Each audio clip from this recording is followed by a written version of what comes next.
Hello，我係 Peace，咁歡迎翻到嚟我哋呢個系列，咁就係咧喺唔同地方嘅人，佢哋喺網上揾到介紹香港嘅餐廳，究竟香港人去食個感覺係會點呢？咁今日嘅主題就係日本人都推薦嘅餐廳，究竟香港人去食咁究竟係會點呢？咁我喺揾資料嘅時候呢，喺呢個日本嘅網站呢，咁就見到係有一啲好唔同嘅地方啦。咁其他地方嘅網站都會係有介紹好多嘅茶餐廳啊咁樣啦。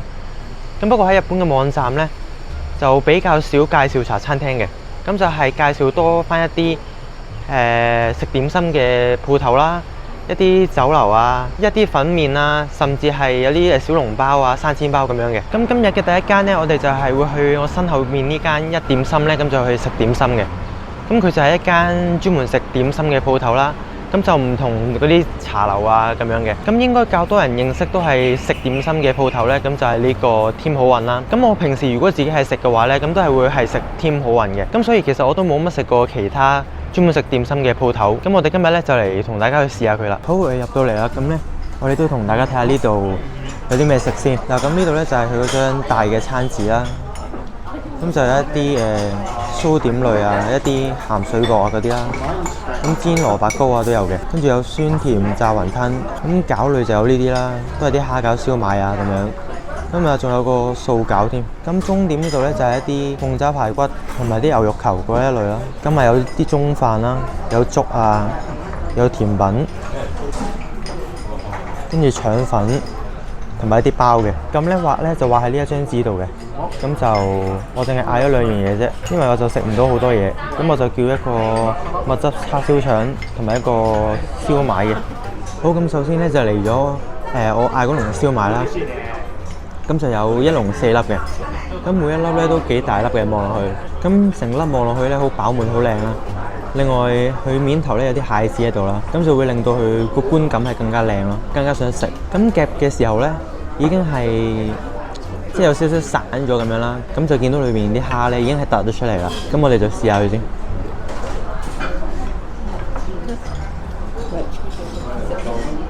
咁咧佢就有大概2、3隻呢啲嘅蝦仔啦，細細粒咁樣。咁然之後咧，佢就係用一啲豬肉咧去包成嘅。食落咧個味道好夠啦，但係咧好似有啲太重味精，食得出嚟個味精係好多，但係咧佢又好食嘅喎，因為佢嗰個蝦咧又爽啦。跟住佢嗰個燒賣個皮咧係有啲煙韌，咁咧佢係35蚊4粒啊嘛，咁但係佢又真係幾大粒嘅，你睇下，嗱隻羹係咁樣咁大粒，食第2粒咧又好啲喎，可能係佢嗰啲味精咧，佢撈嗰啲豬肉啊同埋嗰啲蝦嘅時候咧撈唔勻啊，咁所以就會即係變咗我啱啱食第1粒就會感覺重味精啦，第2粒就 OK 咯。嗰個味道係 OK 嘅，同埋佢真係好足料。咁跟住就嚟咗呢個叉燒腸啦。咁個份量咧就係正常份量啦。咁佢就有3條咁樣嘅。咁我哋都試下佢先。咁佢就係有，即係個腸粉裡面就係有叉燒啦，有啲蝦米啊，跟住有芫茜咁樣啦。咁但係咧佢個皮咧同夾落去嘅嗰個感覺一樣咧，係超厚嘅，你睇下，係一啲都唔薄嘅喎。佢哋呢度咧應該都係即拉嘅啦，嗰啲腸粉，但係就真係唔薄啦，佢好厚。我啱啱想咁樣用筷子分開佢嚟夾一嚿嚟食咧，都比較難啊，要俾少少時間整開佢咯。好，咁我哋咧就食完啦。咁我哋行出嚟咧，你都見到其實都 keep 住咧係有人排隊嘅喎。咁咧嚟呢度食嘅咧有好多唔同地方嘅人啦。咁啱我坐低食嘅時候咧，我右邊嗰台咧就係日本人嚟嘅。咁就咁啱撞正我今日呢個主題呢，就係日本人都會介紹嘅餐廳呢，究竟香港人去食究竟係會係點啦？咁因為我自己就細食啦，咁就淨係嗌咗籠燒賣同埋個叉燒腸粉啫。咁如果係睇我嗰籠燒賣或者係隔離台嘅蝦餃呢，咁我覺得係 OK 嘅，即係佢係每一粒都好飽滿啦，而且係大粒，用料呢係非常之足嘅。個味道唔係唔好味啦，咁不過我覺得真係個敗筆呢，就係落得太多味精咯。有大部分嘅餐廳咧都係會用味精呢一樣嘢噶啦，咁但係咧如果太多咧，即係過咗籠咧，就真係搞唔掂咯。咁咧我咪嗌咗個叉燒腸粉嘅，咁佢就真係非常之厚啦。你見到我想夾開嚟食咧，其實都要即係攞隻筷子慢慢鋸下鋸下鋸下，咁樣先至可以分到出嚟咯。咁如果你話腸粉啊嗰啲呢，我諗就呢間就唔係好得啦。咁其他嘢食呢，我諗個質素同質量呢都係 OK 嘅。咁不過都係嗰句啦，真係太重味精啦。咁我哋再去下一間啲網站有介紹嘅餐廳啦。好，咁我哋咧到咗皇后街熟食市場啦。咁咧呢個就唔同上環街市熟食中心嘅，係兩個嚟㗎。咦？但係佢封咗嘅，係咪裝修定咩啊？嚇，原來係翻新工程喎！我今日嚟食先至知道佢哋有翻新工程添，上網睇都冇佢哋嘅資料咯。咁就原來係由2月19號咧至到去8月31號就做呢個翻新工程。咁喺日本嘅網站咧係有介紹過呢個熟食市場啦。咁今次咧就拍唔到啦，即係拍唔到裏邊有啲咩啊，同埋試唔到裏面嘅嘢咁啦。咁睇下之後會唔會有機會開一集咧，就係嚟呢個熟食市場嗰度拍下嘢咁樣嘅。好，咁我哋依家嚟到尖沙咀呢度啦，咁就係去食我哋嘅下一間。咁就係我哋面前依家呢間長興記嘅生煎包啦。咁佢亦都係一間喺香港好耐賣生煎包嘅鋪頭啦。咁而我咧已經好耐冇食過生煎包啦。咁今日咧就同大家去試下呢一間。咁你見到咧，佢都係呢個2024年香港米芝蓮指南必比登推介嘅餐廳啦。咁最主要咧都係食呢個生煎包嘅。咁佢下面仲有啲葱油拌麵啊，一啲雲吞啊、酸辣湯咁樣。咁上面啊，佢都有好多唔同嘅套餐啦，咁可以俾你去揀嘅。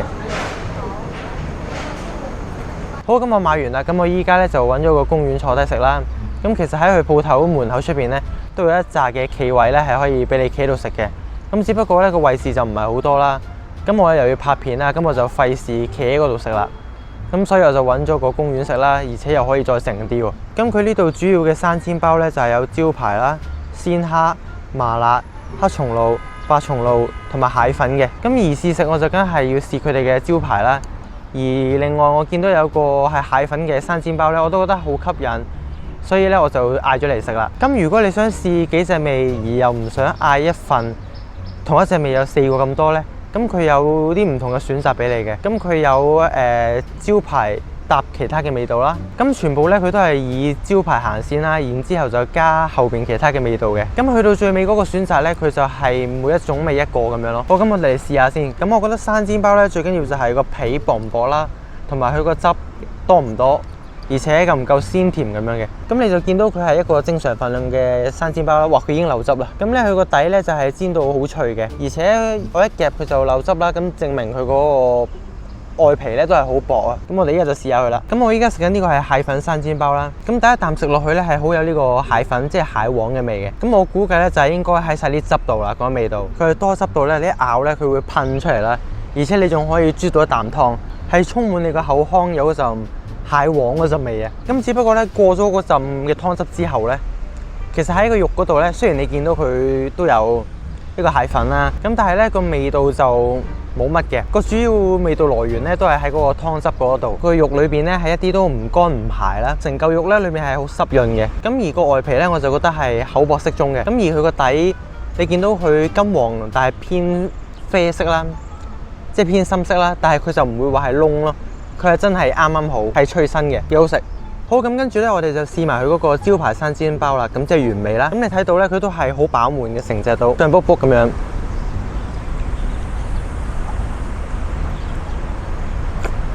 好，咁我都試埋呢個招牌嘅生煎包啦。咁佢嗰個湯汁咧，一樣係非常之多，都係會噴出嚟咁滯嘅。咁招牌呢個咧，你一咬落去咧，佢衝出嚟係一陣肉嘅鮮味啦，就唔同嗰個蟹粉咧，一衝出嚟就係嗰個蟹粉味道嘅。咁但係咧，同樣佢嘅味道都係非常之足夠啦，又唔會話係太濃味咁樣。咁價錢方面咧，其實我覺得如果你嗌招牌啊、鮮蝦、麻辣咧呢啲，嗰個價錢咧就係正常嘅。但係如果你要揀到黑松露啊、白松露同埋蟹粉呢一啲咧，咁就當然係會貴啲噶啦。咁我覺得咧呢間真係幾 OK 幾唔錯嘅。好，咁各個嘅評價嘅總結咧，咁我就到最尾先講啦。咁我哋依家再去我哋嘅下一間度食先。好，咁我哋依家咧就嚟到啟德呢度啊。咁其實咧我哋下一間咧就係去呢間叫做翡翠拉麵小籠包嘅餐廳啦。咁其實呢間咧有好多地方都有噶啦。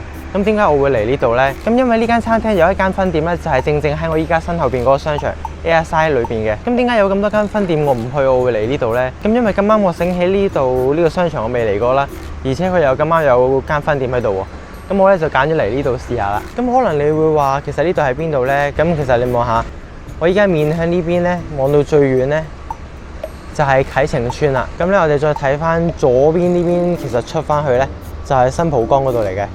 咁我哋依家咧就去嗰間餐廳度先啦。好，咁入到嚟咧，呢度都幾舒服喎，因為咧咁呢度又好夠光啦。咁另外佢仲有好多嘅落地玻璃啦，咁所以個採光度咧係好夠啦。咁所以喺呢度嘅環境咧係好舒適，同埋覺得係好大嘅個環境。咁入到嚟咧，我一個人啊嘛，咁佢就有啲一人套餐啊咁樣啦。咁兩個一人套餐咧都係冇呢個小籠包，因為咧我就想食呢個小籠包同埋擔擔麵啦。咁不過咧佢就冇咁樣嘅配搭，好似呢個98蚊嘅咧，咁佢就係一啲嘅前菜啦。然之後呢度就揀拉麵啊，或者係小菜，然之後係飲品咁樣嘅。呢個就係一人套餐啦。咁另外呢個一人套餐咧就138呢個啦。咁就係3個前菜啊、點心、湯、拉麵同埋小菜。咁咧都係冇小籠包同埋呢個擔擔麵嘅配搭嘅。咁所以我就唯有係散嗌啦。咁但係佢呢個4人套餐嘅咧就有啦嗱，上咗小籠包。但係都係冇嗰個配搭嘅，即係配唔到呢個擔擔麵。咁呢個四川嘅擔擔麵咧就75蚊啦。咁咧佢可以俾你揀，要走葱啦、小辣、剪唔剪個麵啦，即係剪唔剪碎佢啦，或者係改其他麵咁樣嘅。咁就可以改呢個龍鬚拉麵啦，或者係改三角拉麵。咁如果淨係嗌一籠嘅小籠包咧，4隻咧就52蚊。咁啊呢度仲有生煎包啊、鍋貼、銀絲卷咁樣嘅。哇！咁我呢個擔擔麵一嚟咗咧，我見到係佢超有顏色咯，即係佢勁紅啦、勁橙。然之後啲湯望落去咧已經係好結啦。咁我哋嚟試下呢個擔擔麵先。首先試一個湯先，我哋。哇！佢係超濃呢個花生味咯，然之後佢嘅辣係好足夠嘅。跟住咧，我哋嚟試下啲麵啦。咁嗰啲麵咧望落應該係似上海麵，咁我試下先。